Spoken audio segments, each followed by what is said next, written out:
Opäť sme sa po krátkej pauze vydali naspäť do ulic Bratislavy spýtať sa žien, ako sa starajú o vlasy, špeciálne teraz po lete, kedy vieme, že vlasy sú viac vyčerpané, zničené a dehydratované.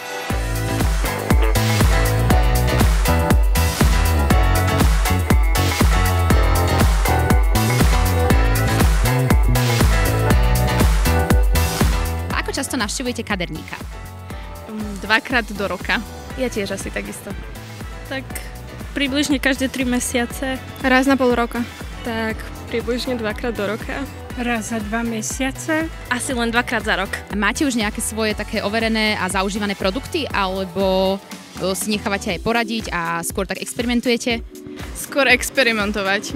Hej, ja väčšinou prvé, čo nájdem v drogerii, tak to si kúpim. Mám už také zaužívané produkty a zároveň mám rada dlhšie vlasy, takže väčšinou chodím len zastrihávať končeky. Na doma to, čo kúpim v obchode.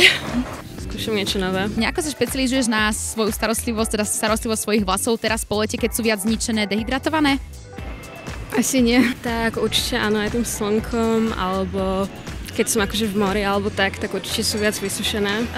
Obzvlášť po lete nie, ale celý rok používam produkty hlavne na hydratáciu, lebo mám kučeravé vlasy a inak by nevyzerali dobre. Takže používam ich niekoľko na hydratovanie. Tak vlastne stále používam to isté už okolo 5 rokov. Používam šampón, kondicionér s tým, že raz do týždňa si dávam masku namiesto kondicionéru a pravidelne používam olej po umytí vlasov a sprej proti lamaniu vlasov.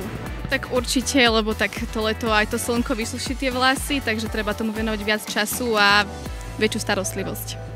Takže viem, že by som mala, vidím, že aj tie vlásky sú také vysušenejšie, ale nejak špeciálne sa o ne nestarám. Po lete používam, ako mi odporúčila kaderníčka, šampón a hydratačný kondicionér. Počuli ste, babi, už o značke Davines? Vôbec. Ja tiež vôbec. Nepočula som. Nie, ešte nie. Nie.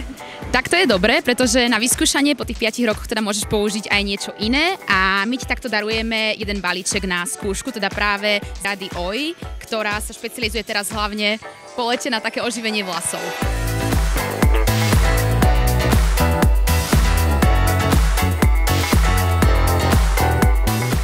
Balíky sme úspešne rozdali, no ostal nám jeden, ktorý môže byť práve tvoj, a to ak sa zapojíš do súťaže, o ktorej informácie nájdeš v popise nášho videa.